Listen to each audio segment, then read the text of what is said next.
Hey everyone, how you all doing? Welcome and welcome back to my channel. It is finally that time of year again to do the mid-year book freakout tag. It's actually a little past time to do it, but that's fine. This is a video that I look forward to doing every single year. I don't really do wrap-ups anymore. I don't even do recent reads videos, so I feel like you guys might not know about a lot of the books that I've read this year, so I'm like genuinely so excited to film this video. So let's just get right on into it. The first question is the best book that you've read so far in 2022. So I chose two books for this question. The first one being Talk Flirty to Me by Livy Hart. I just uploaded a romance reading vlog the other day where I read this book along with two others. So if you have not yet checked that out, I highly recommend it. I love that video so much. It's one of my favorites that I've made so far this year. But this book is written by my lovely friend Livy Hart. We were both in author mentor match together, and I read this book for the first time last year before she even had an agent, and so it's been so wonderful to like see her journey and see this book like come to life and like be a real thing. I tabbed this book so much. Like there is so many tabs in here that like the copy's like ballooning out because there's just so much stuff in here. Like I annotated it just so much. Like, oh my god, it's so satisfying to look at. But this book is an adult romance, and it's just like in general one of my favorite romances. I absolutely adore the characters, and the writing style is literally so good. It's so smart, and it's so humorous, and it's just literally so good. This book makes me feel all of the emotions. It makes me smile, it makes me laugh, it makes me cry. Like literally any emotion under the sun I experienced and I felt while reading this book. But obviously I had to mention this one. It is one of the best books that I've read like in general, not just of this year. And then the second one is The Chance to Fly. I don't own a copy of it, which I'm devastated about, but I'm hoping to get my hands on a copy soon. But this is a middle grade novel that I read back in May when me and my friend Alyssa were doing like our own personal like middle grade May readathon thing because we wanted to read more middle grade books. And this one is the one that I feel like I was most excited for, and it's the one that I thought that I was gonna love the most, which was completely true. It was my favorite book that I read of that month. It's just such a beautiful book about musical theater, and our main character is in a wheelchair, and so there's lots of topics about that and disability rep, and it's just literally so good. Like I don't know, like I completely fell in love with this cast of characters. It was so charming, the writing was fun, just everything about this book like worked for me, and I read it in like a day. So if you have not checked out my vlogs for my middle grade May, I'll link the one where I read this one in the cards. But this book was so good. I loved it so much. It was like just so charming and beautiful, and it was just so good. So the next one is the best sequel that you've read so far in 2022, and unfortunately I don't have an answer for this one. I either have not read any sequels or I didn't like the sequels that I have read. The next question is a new release that you haven't read yet but really want to. So I went with How to Love Your Neighbor by Sophie Sullivan. This is the companion novel to 10 Rules for Faking It, which was one of my favorite books of last year. This one came out, I believe, in January, and I really wanted to read it, but I wanted to reread 10 Rules for Faking It before getting to this one, and I wanted to tab it, and then I just kept running out of tabs and like reading other things, so I haven't gone around to it yet. But I really want to, because like I said, that other book was one of my favorites of last year. So I really do want to get to this one. I just haven't yet. I'm thinking maybe next month. I have a pretty packed TBR this month, but I'm hoping next month I can finally get around to this one because I need to read it. Like I don't know how I've lasted this long without reading it. So like I need to get a move on, you know, I need to read it. The next question is the most anticipated release for the second half of the year. So I chose two. The first one is You, Me, and Our Heartstrings by Melissa C. So obviously I have an arc for this one, and I guess this one's kind of cheating. Like this is like my honorary mention, I guess, for this answer because I've already read it.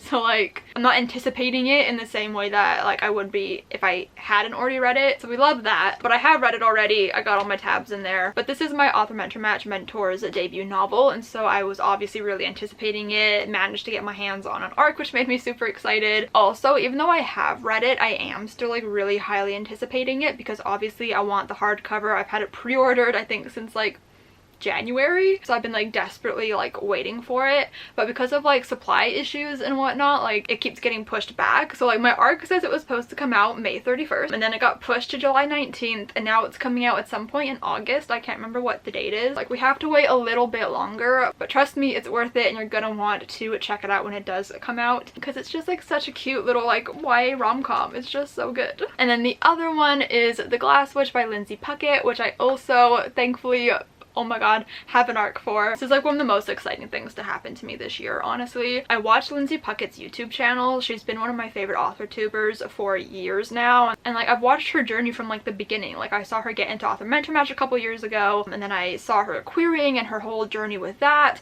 I saw her get her agent, and I like cried when like she got her agent, and I was so excited for her. And then shortly after, she got a book deal. So like I've been like highly anticipating this book and like really wanting to support her for so long, and so I'm so happy that I have this arc, and like I can't even believe it. I'm holding Lindsay Puckett's book. Like that's wild to me. I am literally so excited for this one, and like I would have already read it, but I think I want to save it for like September. Just like we're getting closer to like the fall spooky season, because this is very much so like a Halloweeny read. So I'm so excited about this one, and I can't believe that I own it. Like wild. Okay, so now we have a bit of a sad question, and it is the biggest disappointment so far of the year. I just realized I still have my bookmark in here, but like I did finish this book.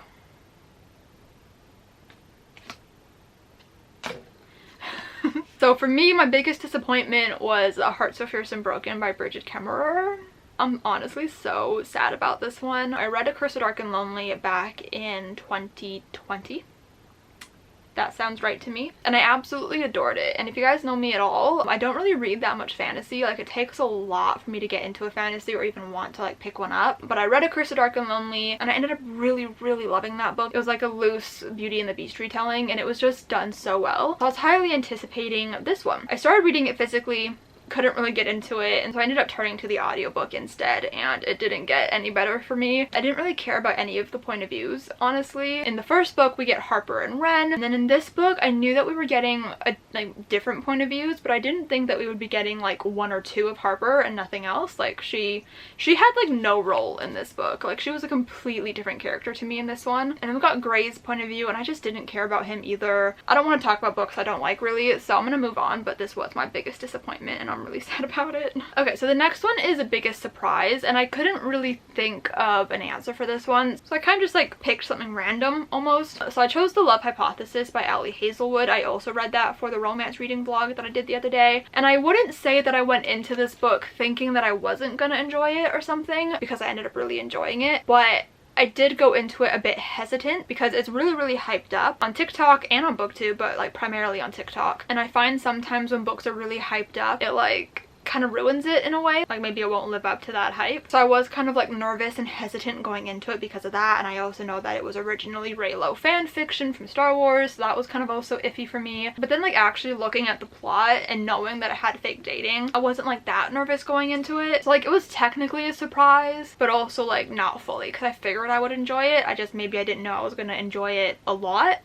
I don't know. So the next question is favorite new author, so that means debut or new to you. So both of mine are actually debut authors, so that's really exciting. So the first one, Livy Hart, obviously. I absolutely adore Livy. She's obviously one of my close friends. I'm obsessed with her. Her writing, like, I don't care what the story is about. I don't care who the characters are. Like, just her writing alone, I'm excited to read everything that she, like, comes out with. You know what I mean? She, I feel like, just has such a, like, magical writing style. Like, just the way that she strings words together and describes things. And then just, like, the humor that is infused into every single word. It's just so captivating. And the way she tells stories and the pacing, like, and the characters and the story. Like, everything that like I've seen from this one book, I just know that like I'm gonna want to follow her anywhere. Like I'm gonna follow her career wherever she goes, whatever she publishes. Like I am absolutely like 100% not worried about like not enjoying one of her books in the future. So yeah, I had to mention her. I mean, genuinely one of my favorite books I've ever read, and like one of my favorite writing styles. Like she's obviously one of my favorite authors, and like it's definitely my plan and my hope to one day just have like a whole Livy Hart shelf, and it's gonna be beautiful.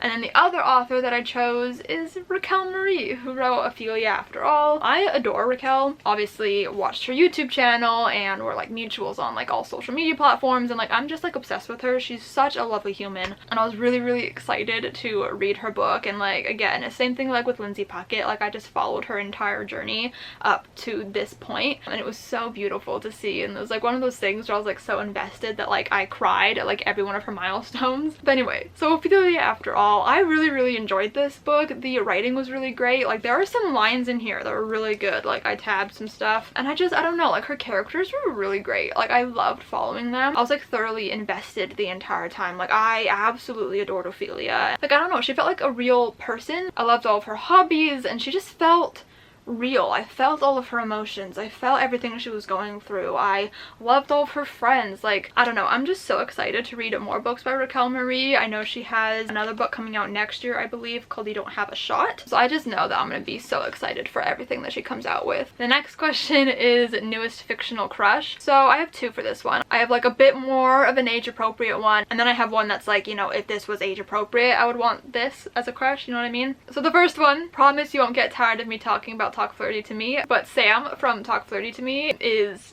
everything. He is so special to me. I love him. Like he's such like a sweet little like cinnamon bun, and for some reason I'm getting emotional. Like I actually have tears in my eyes right now for literally no reason. Like what for what? But I love him so much. He's so sweet, and just like the way that he like loves Piper, I'm like, I want somebody to love me like that. Like it's just so beautiful. Plus he's a firefighter, so that's hot.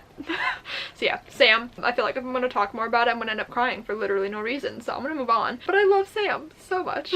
And then the other newest fictional crush is Emmett from A Show for Two by Tasha Bouillon. So like I said, if it was like an age appropriate version, I'd want Emmett. I feel like my answer for this last year was Ace Clyde from Counting Down With You by Tasha Bouillon. So we love that. I'm nothing if not consistent, you know? And I guess Tasha Bouillon just really writes like crush-worthy boys. But I love Emmett. Just everything about him was so beautiful. And he's like an actor, and he wears rings, and we all know that's my kryptonite. Boys and jewelry is just everything to me. The next question is newest favorite character, and I always struggle with this one for some reason. And I was trying to give like slightly different answers and not just, you know, go to Piper and Sam from Talk Flirty to Me, because I easily could do that. So I decided to go with Daisy and Noah from You, Me, and Our Heartstrings. I chose both of them because I couldn't pick between them. They're just both like so sweet, and like Noah has anxiety, so like I can relate to him in that aspect, which I really enjoyed. I don't know, they were both just so like beautiful. I don't know, I just became really invested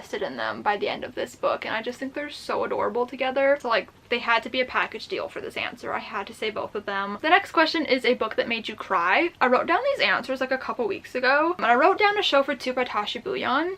I'm gonna be real honest, I don't fully remember what made me cry, but I think there was just like a line maybe about depression or a dream or something, like chasing your dreams, or there was something to that effect, and I think that's what made me cry. Like I think I read this book at at the perfect time because I was feeling kind of really down and all of these things. So I feel like a lot of the passages in this book I could just really connect to. So I feel like that's why I cried. Like it had nothing to do with like necessarily like the plot or the characters themselves. Like it was just like something hit me and it made me cry for my own personal reasons. I think that's it. I think I also cried in Talk Flirty to Me. Like I said, this book made me feel everything. So then we have a book that made you happy, and for this one I thought of The Chance to Fly again. I don't know, there's just something about middle grade that is just so pure and so sweet and so like enjoyable to read about, and I was just, I don't know, like these characters made me so happy, and like the backdrop of like them putting on a musical and just seeing them like all band together and like be the best of friends, and like I don't know, it was so cute. Like I want to cry thinking about it. My god, why am I so emotional today? I'm on my period, maybe that's why. I don't know, just everything about like the friendships and like how they came together. Our main character was like crushing on a boy in the musical, and it was just like so pure and so sweet and so cute, and I just, everything about that book just like brought a smile to my face. Like it was like, oh, I don't know, it's just the cute.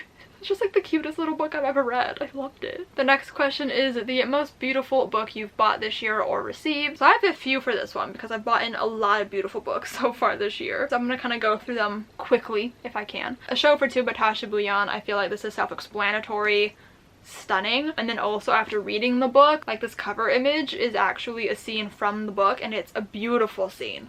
Like a truly beautiful scene, and when I read it I got really giddy knowing that it was on the cover, and I got really happy. And just like the color palette of this book as well, I'm obsessed with it. And then I have Ophelia After All by Raquel Marie.